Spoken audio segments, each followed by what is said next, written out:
Yes, I am a Marvel fan, so I'm going to try not to make too many comparisons to Spider-Man in this review. Hey guys, I'm Kwana and welcome to Her Real Review. Today I'm going to be reviewing 2023's Blue Beetle. This is a new entry into the DCEU and it stars Xolo Mariduena, George Lopez, Susan Sarandon, and it's kind of like a Latin inspired Spider-Man. And I don't want to minimize Blue Beetle because Blue Beetle has been around for a long time, but once you have seen the film, I think that you'll definitely understand why it certainly draws those comparisons. However, I will say this, disclaimer, for the current iteration of the DCEU, this is probably one of my top 5 favorite films. Yeah, it is lighthearted, it's humorous, it's fun. There's a lot of Latin-inspired, Mexican-inspired cultural little nods that I really enjoy that do breathe a sense of authenticity into the film. Xolo Mariduena is a absolute joy to watch on the screen. You might recognize him from Netflix's Cobra Kai. He is youthful. They did upgrade the character so that he's not a teenager, but that he is just a recent college grad. So he's 22 years old in this film, but he still has a lot of that youthful energy and that exuberance and that naivete that make Blue Beetle such a fun character. The addition of his family and the inclusion of his family into his character and knowing about his alter ego make this, I think, a step above a lot of the older teen superheroes or young superheroes. And I think we've seen this a lot with a lot of our superheroes that are like heavily influenced by their cultural ethnic backgrounds. I felt like this was a big thing about Miss Marvel. She certainly tried to hide it for a while, but once her family was aware of who she was, like they were all in and inclusive into her identity. And we get that from jump for this, which I really like because it's such a norm in the superhero iconography for the superhero to hide their identity, their real life identity from the world. But I always thought it was a flaw that they had to hide from even their family. Now, partly this is because most superheroes come from broken homes. So that in a way makes sense, but I just thought that this was such a breath of fresh air. And it's certainly not much of a spoiler because you definitely can see this in the trailer that his family's right there as he's being transformed for the first time. So it's really cool to see how their knowledge of this impacts and how they kind of work together. Family is a key thematic topic of this film, and one I really thoroughly enjoyed. George Lopez. George Lopez is one of those comedians that, I sometimes enjoy his work, but then sometimes it's a bit much. I thoroughly enjoy his performance in this film as Uncle Rudy or Uncle Cesar. He was just simply a breath of fresh air, added a lot of humor. They played off of each other really, really well. And it's kind of a take, I feel like, or a flip or a reversal of like this Spider-Man and Uncle Ben kind of chemistry that you see in Spider-Man films. The villain of this film, there's more than one, but one of the villains is played by Susan Sarandon. Such a interesting role for her.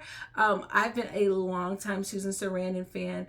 In fact, one of my very first films that I remember seeing her in was Rocky Horror Picture Show.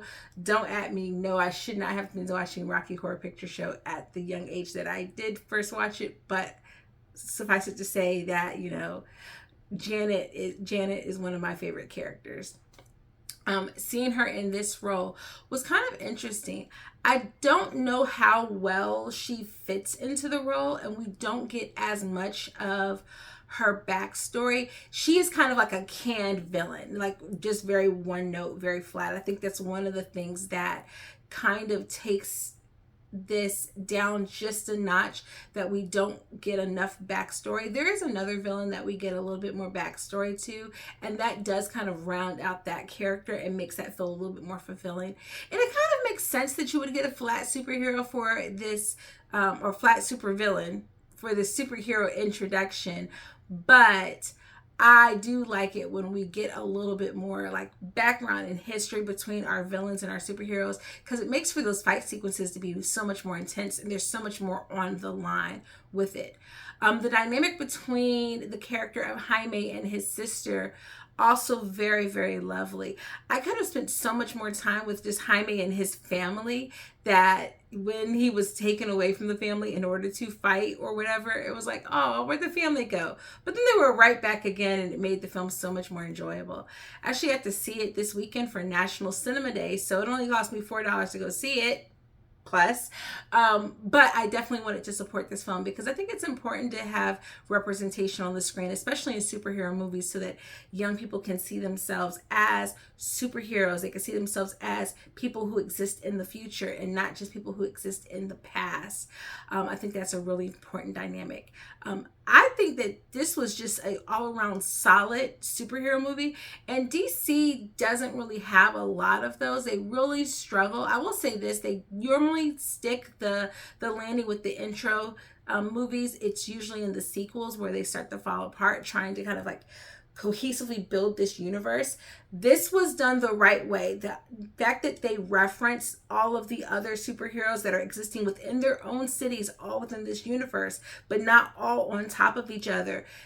That's the way I think that this should be going. It's one of my favorite things that I did love about the Netflix Marvel shows, because you didn't feel the pressure of having to make everything fit with what was happening with the Avengers. It was just like that event that happened over there. And it was the same thing also with like the Hulu shows. I think where it starts to fall apart is trying to make everyone mesh together when it's okay for their stories to have their own distinctive tones. It's also one of the reasons why I think like Wakanda Forever and Black Panther have worked so well, because they didn't feel like they had to work alongside of the Avengers. It's nice when they show up, but they can exist within their own universes and that, or within separate places within the universe, and I think that's okay too. I definitely would give Blue Beetle my critic rating of like an A minus. Thoroughly enjoyable, does what it needs to do for a superhero movie. The CGI effects were actually pretty nice. The bus sequence, I feel like at this point it's just such a superhero trope to have a bus sequence. When you see it, you'll know exactly what I mean. Shang-Chi had a bus sequence. It felt very similar to that. I do like the way that they handle the bus sequence. You know, we have trains with Spider-Man, we had trains, and here we have buses. I think I like the way that they handled it, but at this point it does begin to feel a bit cliche, you know, up the ante a little bit with the stakes, but I feel like they should find some new things to do other than just like buses and trains. But the CGI overall was pretty good, was really, really good. I thought the suit looked amazing, a little bit creepy. This is definitely not like a young kid friendly movie. They drop a lot of language that is like older teen adult appropriate only, and managed to just, to me, skirt by on that PG-13 rating. So my kids were asking could they go see it, and I was like, no babies, this is not for you, not yet. This is a lot more language than mommy wants you to hear, and I don't want you to repeating any of this at school, so no, we're not going to do this just yet. But it was fun, it was youthful, it was exciting, and this is what the DC should be doing more of, more movies like this. Everything doesn't have to be Batman, Wonder Woman, Spider-Man. They can have more films like this. I think if they manage to work out the budget, they get the right target audience. Of course, unfortunately for this film, it is premiering during the strike.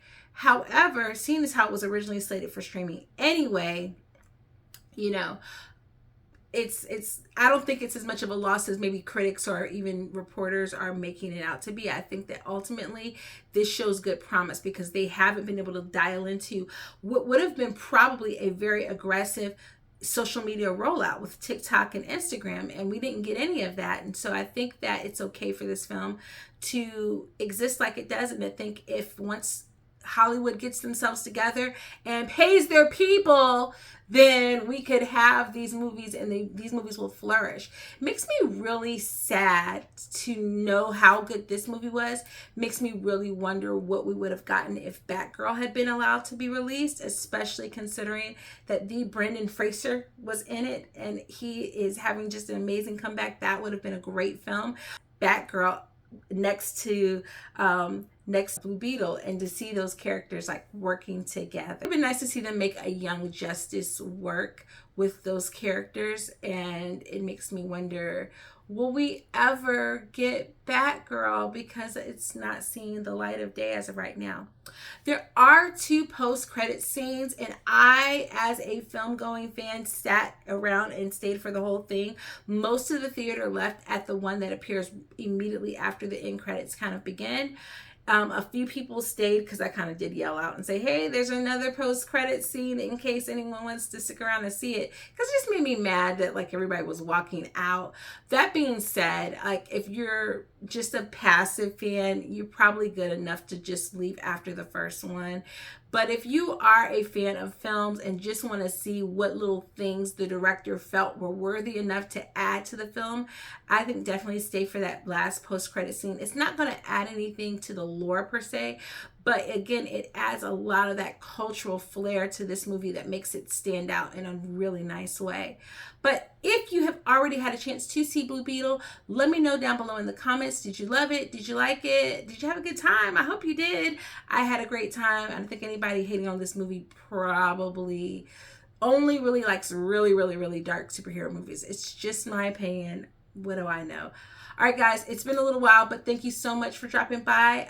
I will be dropping a review of The Bear season 1 and 2. I know your girl is really late, but I want to talk all things Carmi and Sid, so stay posted for that. Messy Movie Monday will be dropping every Monday, 9 p.m. sharp. Come watch some really messy B movies with me, and we have a great time. And yeah, I'm back. So here's looking at you, kid. All right, toodles.